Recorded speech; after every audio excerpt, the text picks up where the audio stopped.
찬양을 다해 영광 받으시는 하나님, 귀한 특성으로 영광을 받으시는 분이 있습니다. 찬양 받으시기에 합당하신 우리 하나님께 영광 돌리겠습니다. 미국이 대통령이 바뀌었습니다. 그러나 미국 역사의 아름다운 전통은 깨졌습니다. 청교도 신앙 위에 아름다운 전통으로 그렇게 대통령들이 이렇게 세워졌는데 그 전통이 150년 만에 깨져버렸어요. 이른바 여러분이 아시는 것처럼 전임 대통령이 후임 대통령을 인정하지 않는, 트럼프가 바이든을 끝까지 인정하지 않는 그런 가장 부끄러운 대통령으로 추태를 보였습니다. 이른바 대선 불복이죠. 미국 전역에 분명 선거를 통해서 그 결과가 정확히 나타났는데 그 결과에 대해서 승복을 하지 않습니다. 그리고 자기 지지자들이 선거 이후에 백화관에 모여서 있으니까 그 사람들을 선동해가지고 위에 폭동을 일으키도록 조장을 하게 됩니다. 이것이 이른바 이제 탄핵 사건이 되어서 역사적으로 미국 대통령 중에서 2번 탄핵을 하는 부끄러운 대통령으로 안게 돼요. 그리고 이제 마지막 그 아름다운 퇴장을 해야 되는데 후임 대통령의 당선을 인정하지 않으니까 후임 대통령이 취임하는 장소에도 안 갑니다. 그 가는 것이 아름다운 전통인데 안 가고 그동안 있을 수 없었던 셀프 퇴임식, 자기 스스로 퇴임식 하는 거예요.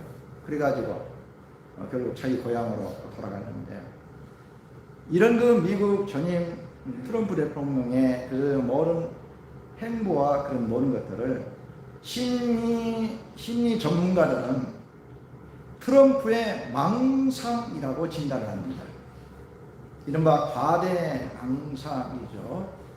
자기를 지지하는 사람들이 바이든보다 월등히 많은데 부정, 사기 선거를 통해서 당선자가 바뀌었다는 잘못된 그 믿음이 망상이죠. 이게 망상에 빠진 거예요. 여러분, 망상이라고 하는 것은 사실이 아닌 것을 사실인 것처럼 믿는 잘못된 믿음이 망상입니다. 또 이런 것도 있어. 사막을 이렇게 횡단하며 걸어가는 어떤 여행자가 사막에서 볼 수 있는 것인데 그 빛의 굴절에 의해서 멀리 있는 산들이 또 오아시스가 마치 가까이 있는 것처럼 보이고 또 실제로 그 앞에 그것이 없는데 있는 것처럼 보이는 그 현상을 사막에서는 신기루라고 합니다. 신기루. 신기루는 실제로 그 앞에 없는 거죠. 또 헛개비라는 것도 있어요.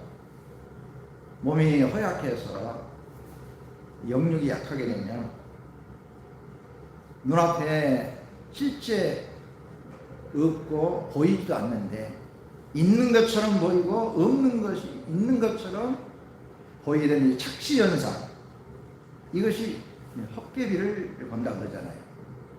자, 제가 세 가지를 얘기했어요. 망상을 얘기했고 신기루를 얘기했고 헛개비를 얘기했습니다. 이것의 공통점이 무엇일까요? 이것의 공통점은 허상입니다. 허상.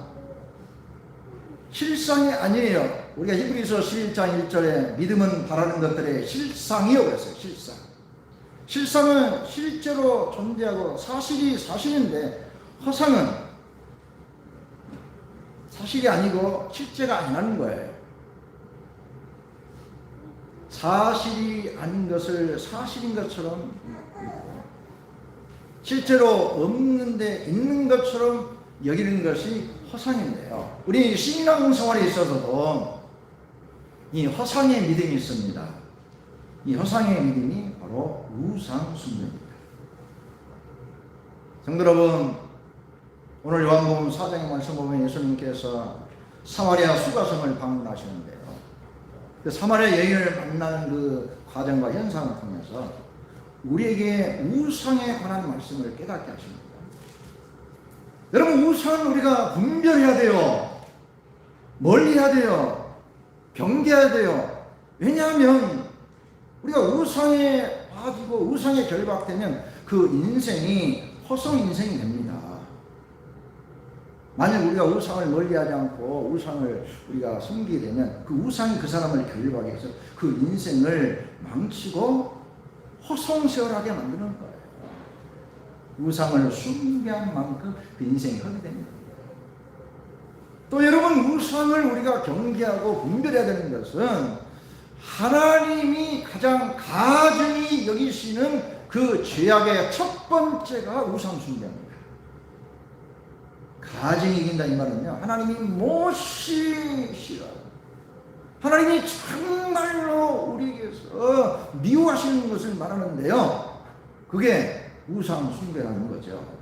10계명의 1계명과 2계명이 우상 숭배의 금지 아닙니까? 또 여러분, 우상에 빠져서 결박이 되어지면요, 사람이 하나님의 사랑에서 벗어납니다. 요한일서에 그런 말씀이 있어요.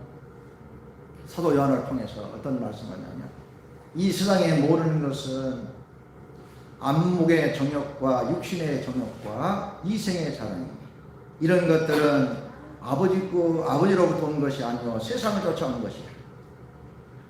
세상을 사랑하는 자는 아버지의 사랑이 그 속에 있지 아니하나니 너희는 세상을 사랑하지 말라. 그때 말씀하실 때에 이 우상에 대해서 얘기하는데, 우상에 결박되면 하나님 아버지의 사랑이 우리에게 임하지 않아요. 단절되어져요. 그러니까요, 우상은 우리가 분별해야 됩니다. 멀리해야 됩니다. 경계해야 돼요. 오늘 요한복음 4장 이 말씀 속에서 우리 예수님이 우상에 대해서 주시는 말씀이 있어요. 분별해야 되고 멀리해야 되고, 우리가 정말 조심하고 우리 하나님 앞에서 정말 이것을 우리가 끊어내야 할 우상이 있는데, 그 첫째는 하나님의 말씀을 무시하고 편견을 따르는 신념의 우상을 멀리해야 합니다. 좀 신념의 우상은요, 잘못된 편견을 옳다고 끝까지 고집하는 우리 생각의 우상이에요. 오늘 예수님께서는 신념의 우상을 깨트리는 파격적인 행보를 우리에게 보여주시는데, 예수님이 사마리아 수가성을 방문하십니다. 당시에 유대 사람들은 유대에서 갈릴리로 이동할 때 절대로 그 중앙에 있는 사마리아 성을 통과하지 않습니다. 비껴갑니다. 돌아갑니다. 우회합니다. 근데 오늘 예수님은 지금 사마리아 도성에 방문했어요. 더 한술 예수님이 더 진절한 것은 그 도성의 여인을 만나 대화를 하십니다. 예수님이 지금 이스라엘 백성들의 잘못된 신념의 우상을 지금 깨뜨리고 있는 거예요. 이스라엘 백성의 잘못된 신념의 우상이 무엇이겠습니까? 그들은 배타적인 선민의식에 사로잡혀 살았습니다. 그들은 이스라엘 민족만이 하나님의 혜감을 입고, 이스라엘 민족만이 우수하고, 이스라엘 민족만이 하나님 앞에 선민이고, 이스라엘 민족만이 특별하고, 그 외에 여타의 다른 사람과 다른 모든 민족이나 종족은 하나님의 사랑을 받은 존재가 아니요, 그들은 하나님께 버림받은 자요, 그런 생각에 젖어 살았어요. 이것이 배타적인 선민의식인데요, 이것은 자기 민족의 우월성을 스스로 과신하면서 교만에 빠지는 거죠. 물론 하나님이 필요하셔서 이스라엘 민족을 택하셔서 너희를 통하여 만민이 복을 받도록 아브라함을 선택하실 때 그렇게 말씀하신 건 분명하지만, 이스라엘 민족이 이 배타적인 선민의식에 빠져서 사람을 차별합니다. 무시합니다. 전대합니다. 예수님이 이 부분을 오늘 깨뜨리시고 우리에게 경계하시는데요, 이스라엘 백성들이 배타적인 선민의식에 빠져서 잘못된 신념의 우상에 결박이 되어지니까 저들이 차별하는 사람들이 생겨납니다. 무시하는 사람들이 생겼습니다. 천대하여 아예 비켜가는 사람들이 생겼습니다. 어떤 사람입니까? 사마리아 사람입니다. 이방인입니다. 세리와 창기입니다. 사람이 잘못된 신념의 우상에 빠지면 그것이 자기의 의가 되고 자기 기준이 되어서 다른 사람을 정죄하고 비방하고 그 사람을 또 험담해요. 그리고 다른 사람이 자기와 같이 아니하면 그것을 죄로 여겨요. 그리고 나와 같이 되라고 얘기하는 거예요. 이것이 위험한 거죠. 예수님 오늘 말씀 속에서 사마리아 도성을 방문해서 이 잘못된 신념을 깨뜨리고 계시는 거예요. 우리 신앙생활에 있어서도요, 이 잘못된 신념이 우상이 되어지면 하나님의 말씀을 무시할 수 있습니다. 자기 생각을 주장하고 자기 고집을 내세우고 하나님 말씀이 우선해야 되는데, 예수님은 그걸 우리에게 경계하시는 거예요. 이 잘못된 신념의 우상을 우리는 민족이 갖게 되면 국수주의가 되었어요. 타 종족을 무시합니다. 이른바 우리 역사상에서 독일의 히틀러가 나치즘을 가지고 유태인들을 잔혹하게 학살했지 않습니까? 이건요, 그들만이 가진 종족의 우상.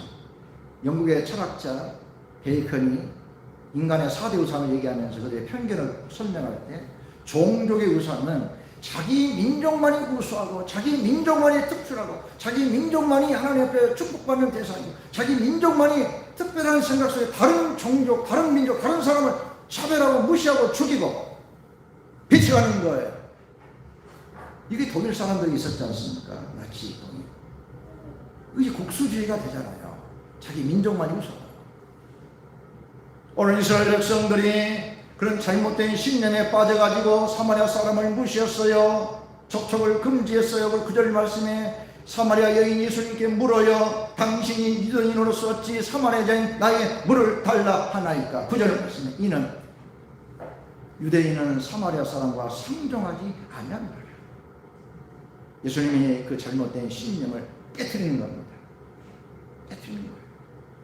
여러분, 성경에서요, 이미 구약에서 하나님은 그런 잘못된 신념을 깨트렸어요. 요나서를 보세요. 요나서 보면은 그 요나가 니느웨 백성에 가서 복음을 전하라, 하나님 말씀을 전하라니까 요나가 도망갔잖아요. 왜요? 니느웨 백성은 하나님의 백성이 아니니까 멸망해도 좋고 죽어도 좋고 심판당해도 좋으니까 가서 복음 안 전해서 죽어버렸으면 좋겠다는 마음 가지고 도망갔잖아요. 하나님은 요나를 흔들고 고래뱃속에 넣어가지고 그를 니느웨로 보냅니다. 만민의 구주, 세계의 복음화, 어떤 사람이든지 하나님의 복음 앞에는 차별이 없고 하나님의 은혜는 모든 사람들에게 임한다, 이런 귀한 사실을 깨우쳐 주신 것이 요나서 아닙니까? 근데 이스라엘 백성들은 사마리아 사람을 차별하고 세리와 창기를 무시하고 이방인을 차별해서 잘못된 신의 우상에 빠졌으니 그걸 깨뜨리시는 거예요. 이걸 경계하신 것은 그것이죠. 아까도 제가 말씀했지만 이 잘못된 신념의 우상에 빠지면요, 자기 생각을 고집하고 자기 주장을 내세우니까 자기 생각과 자기 주장이 자기의 기준이 되는 거예요. 그것 가지고 다른 사람을 정죄합니다. 비방합니다. 다른 사람이 자기와 같이 아니면 자기와 같이 되라고 험담합니다. 그래서 분쟁과 다툼이 생기고 다른 사람과 관계가 단절되어지고 대립이 생기는 거예요. 하나가 되지 못해요. 하나님이 우리에게 경계하시는 것이죠. 하나님은 우리에게 말씀하세요. 그럼 우리가 어떻게 이 잘못된 신념에서 벗어나고 잘못된 신념을 멀리할 수 있습니까? 그건 분명해요. 하나님의 말씀이 기준이 돼야 돼요. 하나님의 말씀을 써서 예수님의 마음을 가지고 세상을 보는 거예요. 예수님의 심장으로 보고 하나님의 말씀으로 보는 거예요. 그러면 잘못된 신념에서 벗어날 수 있습니다. 오늘 예수님이 사마리아 조선을 방문하셔서 먼저 우리에게 그 부분을 깨우치고 계십니다. 하나님의 말씀을 무시하고 자기의 잘못된 신념을 따르는 우상을 멀리하라 말씀이에요. 그리고 두 번째요, 우리가 멀리하고 경계하고 또 우리가 정말 분별할 두 번째 우상은요, 성령의 인도를 따르지 않고 육신의 정욕을 따르는 정욕의 우상을 멀리해야 됩니다. 오늘 예수님은 사마리아 여인을 만났을 때 한참 대화를 하시다가 뜬금없이 이런 말씀하셔요. 네 남편을 데려오라. 사마리아 여인 대답합니다. 나는 남편이 없습니다. 예수님 말씀하십니다. 그래, 네 말이 옳도다. 네가 전에 남편 5이 있었지만 지금 네 남편도 네 남편이 아니다. 네 말이 옳도다. 지금 이 말씀 속에는요, 이 여인의 부끄러운 과거가 나타나요. 이 여인의 불행과 이 여인의 사회적 고립과 이 여인의 지금까지 육신의 정욕을 따라서 또 자신의 육체의 욕심을 따라 살아온 불행한 인생이 들춰져 있는 거예요. 예수님이 이 사마리아 수가성을 갔을 때 그 때는 제6시 낮 12시였습니다. 그 시간은요, 유대 민족이나 사마리아 사람들은 쉬는 시간입니다. 통행이 없어요. 왜냐하면 낮 12시 정오는 햇빛이, 그 당시 그 나라는 햇빛이 너무 강하기 때문에 출입을 안 해요. 그런데 그 여인은 사람이 부끄럽고 자기 부끄러운 과거 때문에 지금까지 육체의 정욕과 육체 욕심을 따라 살아온 자기 인생이 부끄러워서 사람 만난 것이 두려워서 불행한 그 여인이 그 수가성에 나타났는데 주님이 그를 만나셔서 그의 모든 육신의 정욕의 의상을 결박을 끊어주시는 거예요. 복음으로, 주의 생수로. 그 여인 예수님 만나서 자기 우상이 자유함을 얻는 겁니다. 생수를 먹고 그 결박에서 풀림 받는 겁니다. 성도 여러분, 갈라디아서 골로새서에서 그런 말씀을 주시네요. 3장 5절에 인간의 육체의 욕심과 육신의 정욕에 대해서 경계할 때 땅의 지체를 죽이라.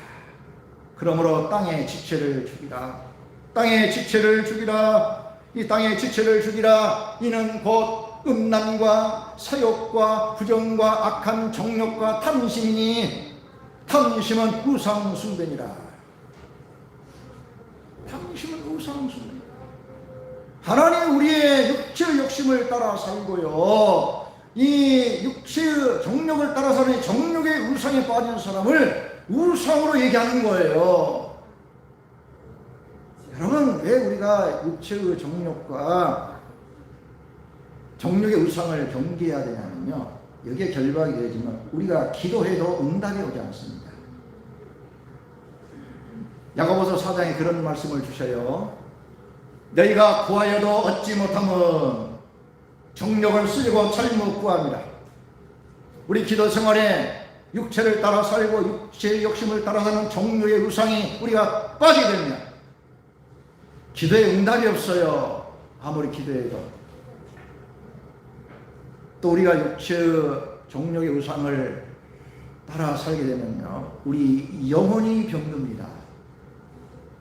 사단의 인생을 망가뜨리고 무너뜨리는 강력한 그 사단의 무기가 뭐냐면 육체의 정욕의 우상입니다. 이 우상에 빠지면 그 영혼이 병들어 타락하고 방탕해지는데요, 오늘날 이른바 우리 대한민국의 지도층 인사들 가운데 박원순 서울시장, 오거돈 부산시장, 안희정 충남지사, 이재록 만민교 교주, 최근에는 조두순 씨, 이른바 이 사람들은 그런 무리의 사람들이죠. 육체의 정욕의 우상에 빠져 무너진 사람들, 자들의 영혼을 해치는 거예요. 영혼이 병들어 해치는 거예요. 그래서 이런 말씀을 하셔요. 무슨 말씀 하시냐면 사도 베드로를 통해 주시는 말씀인데요, 너희 영혼을 거스리는, 그러므로 내 사랑하는 자녀들아, 너희가 거름인 같고 나그네 같은데 너희 영혼을 거스리는 육체의 정욕을 치워하라, 끊어라, 경계하라. 우리 영혼을 거스려 병들고 해치게 하는 것이 육체의 정욕이라는 거예요. 그 우상에 빠진다는 거죠. 그래서 예수님 오늘 이 여인을 통해서 우리에게 그것을 말씀하고 계십니다. 그래서 사도 요한은 요한복음을 쓴 다음에 요한 1, 2, 3서를 쓰고 마지막에 요한계시록을 쓰는데요, 요한 1서를 쓰면서 자신이 얼마나 주님 앞에 많은 사랑을 기르는지를 고백해요. 또 요한 1서를 보면은요, 주님께 받은 사랑이 철철만 넘쳐요. 사랑하는 자들아 우리가 서로 사랑하자. 하나님은 사랑입니다. 그리고 그 자신 사도 요한이 얼마나 주님께 큰 사랑을 받았는데, 그 큰 사랑을 받았던 사도 요한이 요한 1서를 쓰면서 5장까지 썼는데 마지막 요한 1서 5장 끝에 그 마지막 절에 자기가 당부의 얘기를 합니다. 어떤 당부 얘기를 하냐면, 사랑하는 자녀들아, 너희 자신을 지켜 우상에서 멀리하라. 우상에서 멀리하라. 왜냐?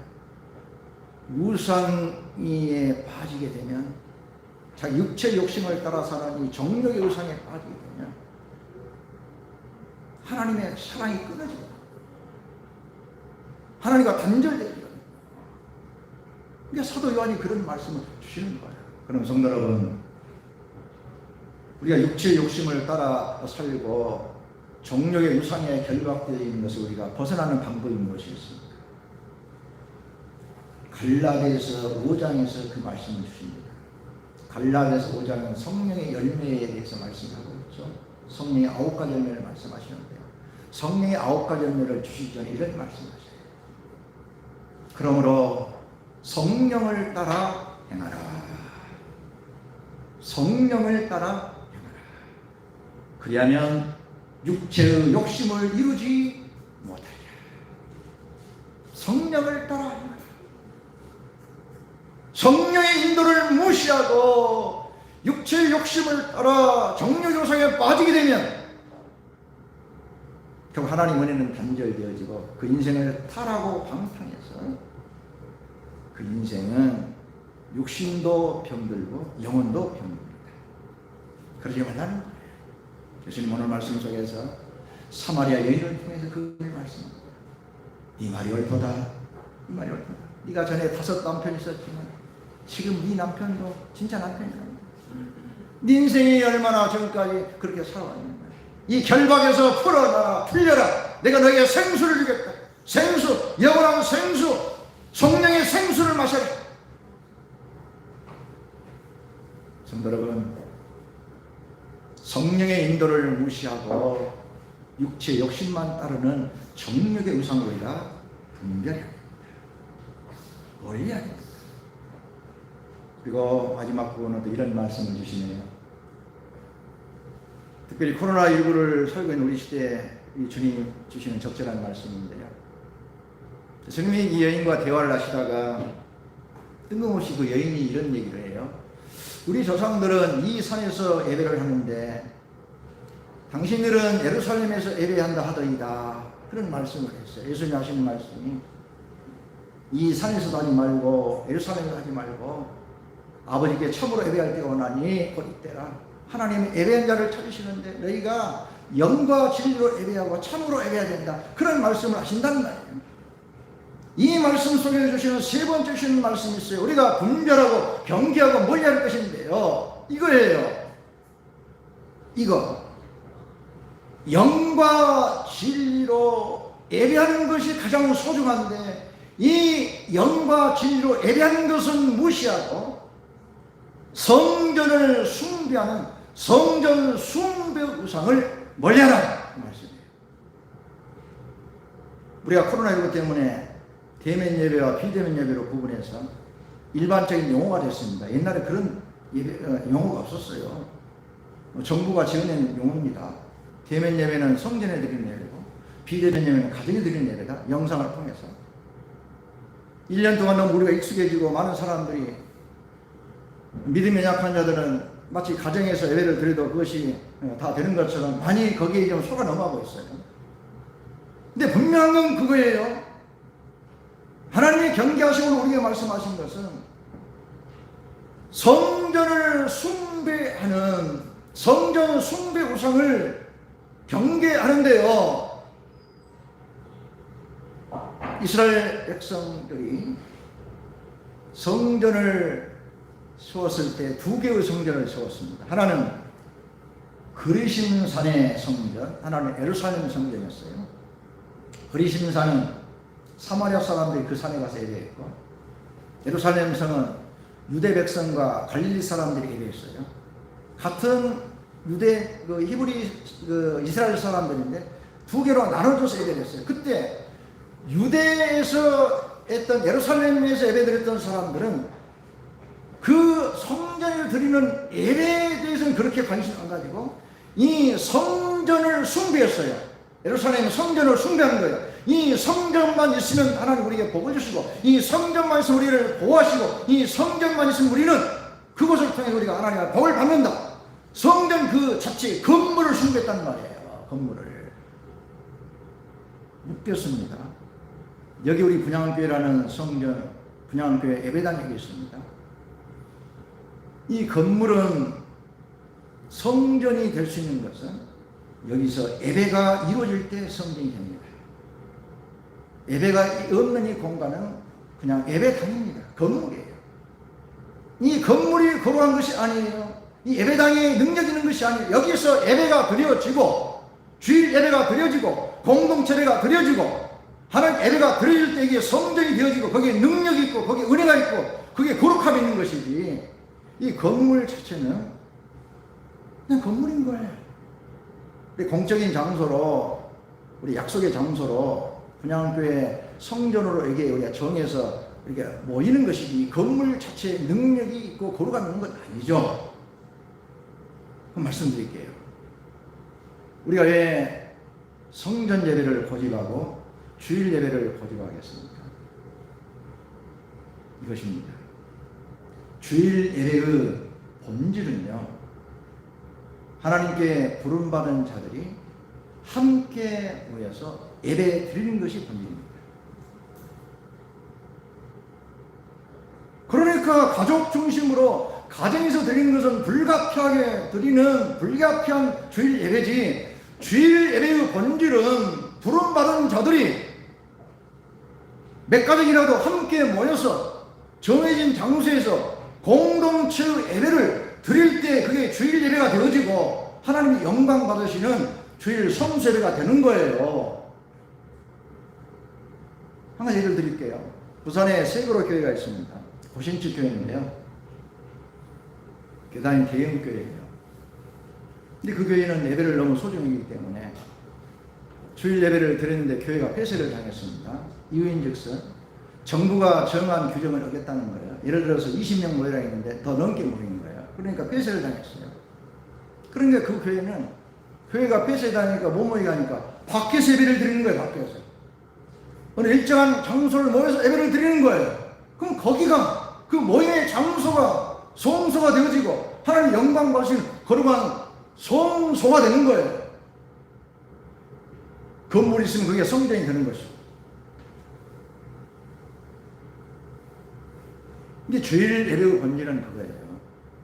최소한 우리 교단 헌법에 의하면 15명 이상 모일 때 그때 교회라고 합니다. 15가정 이상 모여서 함께 예배를 드릴 때 그것이 비록 그것이 교회 예배가 되고 주일 예배가 되는 거예요. 하나 성도 여러분, 이스라엘 백성들은 자기들이 함께 모여서 드리는 공동체 예배, 영과 진리로 드린 그 예배는 소홀히 하고 한마디로 전라도 말로 개떡같이 예배를 드리고 성전에서 장사하고 성전을 돌이키고 그렇게 예배를 드리고 성전만 빛과 번쩍 있으면 자기를 구원하고 복을 받는다, 그런 생각으로 하니까 우리 주님이 그 얘기하는 거예요. 이 산에도 말고 저 산에도 말고 영과 진리로, 성전이 중요한 것이 아니라 너희가 드리는 예배가 중요하다는 거예요. 예배가 중요하다는 거예요.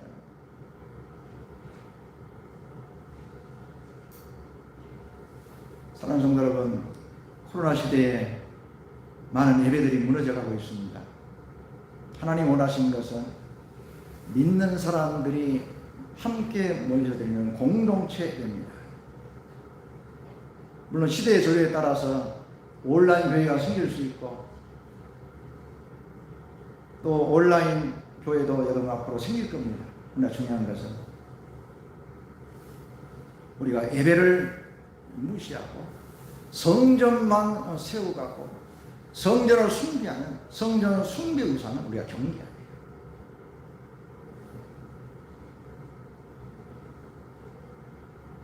말씀을 정리하십시다. 우상은 분별해야 됩니다. 멀리해야 됩니다. 경계해야 됩니다. 우상에 빠진 그 인생이 허송이 되어져 버려요.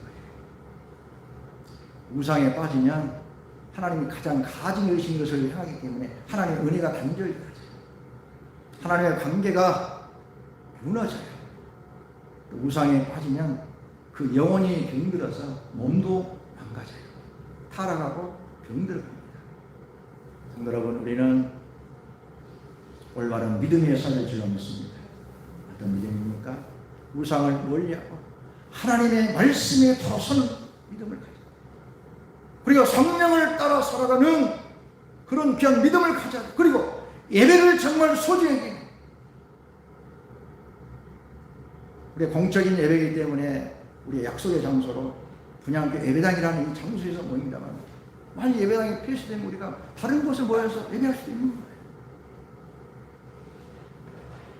성도 여러분, 우리는 마지막 시대에 어려운 시대에 믿음 생활하고 있습니다. 우리 믿음을 잘 지켜가야 될 줄 알았습니다.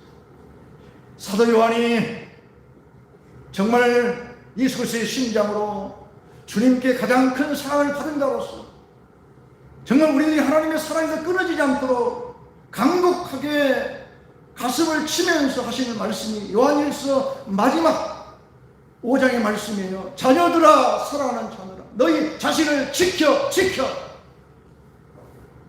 우상에서 멀리하라. 우리 자신을 잘 지켜서 우상을 멀리하고 믿음으로 승리하는 분양교 성도들 되시기를 주님으로 축원합니다. 기도하십니다. 하나님 아버지, 감사합니다. 오늘 또 하나님의 성산에 제기해 주시고 코로나19라는 이 흉악한 세상에서 우리 믿음 지켜갈 수 있도록 인도해 주시오니 감사합니다. 우상을 멀리하고 올바른 믿음에 반드시 서게 하여 주옵소서. 예수님의 이름으로 기도하옵나이다. 아멘.